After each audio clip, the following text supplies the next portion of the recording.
Em primeira mão, o relato de Nájila Trindade Mendes de Souza, que hoje passou a ser representada pelo advogado Danilo Garcia Andrade. O assunto virou manchete em praticamente todo o mundo. Quem é, afinal, a jovem brasileira que afirma que o jogador Neymar a estuprou? Chegou o momento de tirar as dúvidas e de mostrar a história que ela tem para contar. Qual é o seu nome completo? Nájila Trindade Mendes de Souza. E quem é a Nájila Trindade Mendes de Souza? Uma pessoa comum, que trabalha, estuda, sou modelo, estudante de design de interiores, que gosta de esporte, que treina, dança, sou filha, mãe, pessoa comum. Vamos começar com duas perguntas essenciais.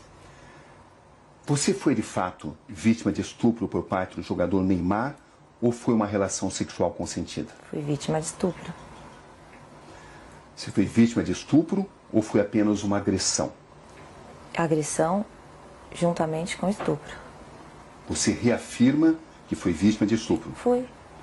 Mas por que então seu primeiro advogado diz que você relatou a ele ter sido vítima de uma agressão, não de um estupro? Primeiro que ele não estava acreditando totalmente em mim. E eu senti preconceito da parte dele. Porque ele disse pra mim que... você vai ter que cortar a unha, a gente vai ter que levar isso pra frente, mas você... Então, o que deu a entender que você foi estuprada, você não foi estuprada, você deu porque você quis, você fez porque você quis. Então, eu vou isentar essa parte, eu não vou colocar essa parte. Vou falar agressão... porque eu tenho as provas, você me mostrou as provas da agressão, que foram as fotografias. E eu acho que ele só acreditou em mim porque ele viu a foto que o próprio Neymar mandou para mim. Minha foto machucada. Como é que você conheceu o Neymar, Nájila? Através de uma rede social. Qual foi a rede social? Instagram. Como é que foram as conversas? Como é que você as escreve? Normal, eu mandei uma imagem para ele, não era foto nude meu, era um texto. E ele respondeu e a gente começou a trocar mensagens. E depois de um tempo ele pediu o meu WhatsApp e eu passei. O próprio Neymar divulgou alguns trechos onde aparecem conversas de cunho sexual. Uhum. Quando é que essas conversas começaram? Naquele momento. Do WhatsApp. E você tinha ciência de que uma relação sexual poderia acontecer? Sim, o meu intuito era esse. Era o seu intuito? O meu intuito era ter uma relação sexual com ele. Desde quando você passou a pensar dessa forma? Quando eu comecei a falar com ele. Em que situação você viajou para Paris para encontrar o Neymar? Não, quem é que pagou a passagem? Ele. Ele pagou. E as suas despesas, quem pagou? Ele, do hotel. Isso ficou claro desde o início? Não, a gente conversou, eu conversei com ele como uma pessoa comum. Eu queria, era um intuito sexual, era um desejo meu. Acho que ficou até claro para ele isso. E ele perguntou quando eu poderia ir e eu disse, no momento eu não posso, questões financeiras, eu não podia ir. E também questão da minha agenda, do meu trabalho, enfim. E daí ele sugeriu, tá, mas eu posso resolver isso. E aí eu fui com a passagem. Você levou dinheiro seu também? Levei. Você viajou para Paris com que expectativa, Nájila? De ficar com ele, de encontrar com ele. Isso de incluía realizar uma possível... desejo meu. Isso incluía uma possível relação sexual? Obviamente. Você pensava nisso? Sim. Estava preparada para isso? Estava. Era algo já consentido, consensual entre vocês? Era. Quando você chega a Paris, o que acontece? Eu vou pro hotel, ele me manda mensagem falando que ia para uma festa e que ia passar lá antes para me dar um beijo, para me cumprimentar antes de ir nessa festa. E a partir disso, o que acontece? Eu tinha um desejo de ficar com o Neymar. E quando eu chego lá, tava tudo bem, tava tudo legal as mensagens. Uhul, eu ia conseguir, entendeu? Só que quando ele estava agressivo, totalmente diferente daquele cara que eu conheci nas mensagens. Até aí, tudo bem. Como eu tinha muita vontade de ficar com ele, falei, ok, vou tentar manejar aqui. E a gente começou a trocar carícias, começou a ficar, a se beijar. E daí ele me despiu. Eu não Até achei... então foi tudo consensual? Foi. Até aí tudo bem. Sim. Só que depois ele começou a me bater. E eu falei assim, nos primeiros, ok, tava tudo certo. Só que depois começou a me machucar muito. E eu falei, para. Você falou isso de forma clara? Falei, para, está doendo. E ele falou, desculpa, linda. Ok, continuamos.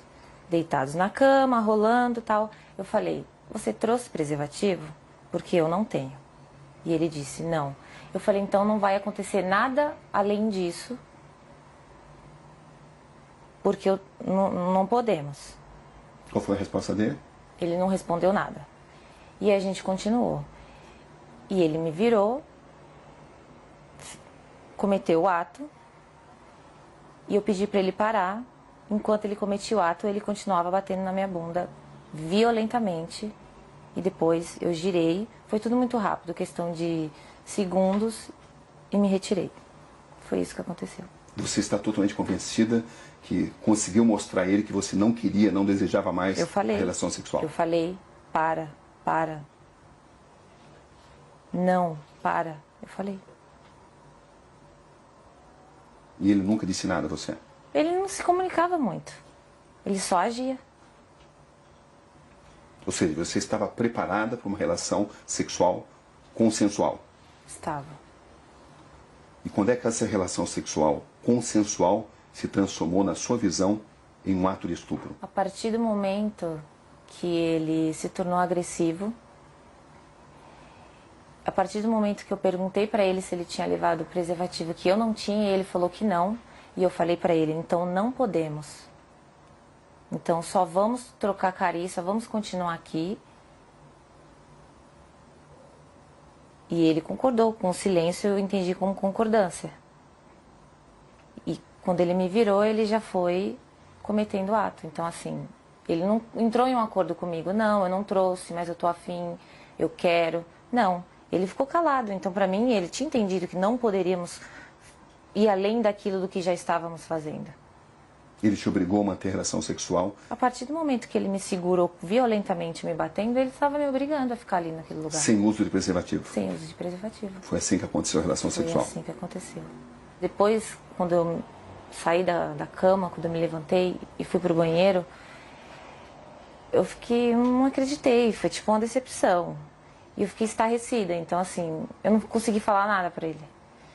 Não consegui xingar, não consegui chorar, não consegui falar nada. Eu só fiquei em estado de choque, assim. E depois ele levantou, foi pro banheiro, e quando ele entrou por uma porta, eu saí por outra. Você manteve várias mensagens com o Neymar, mesmo depois desse acontecimento, dia 15? Mantive. Por que você continuou conversando com alguém que a estuprou? Porque primeiro que eu tive que assimilar tudo. Todo o acontecimento. E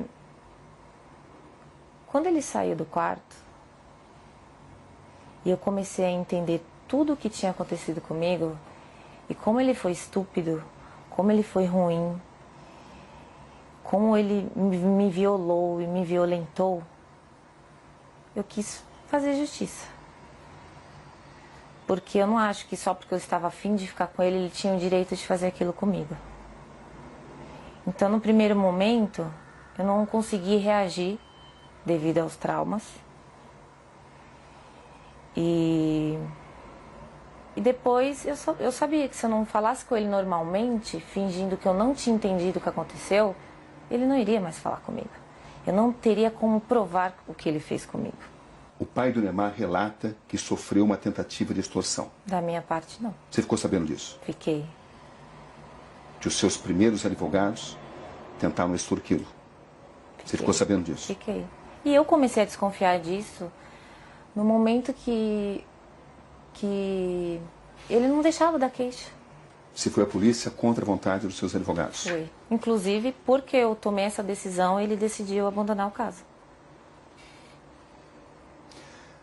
Você tinha conhecimento de que tinha sido pedido uma indenização ao Neymar e ao pai dele? Não.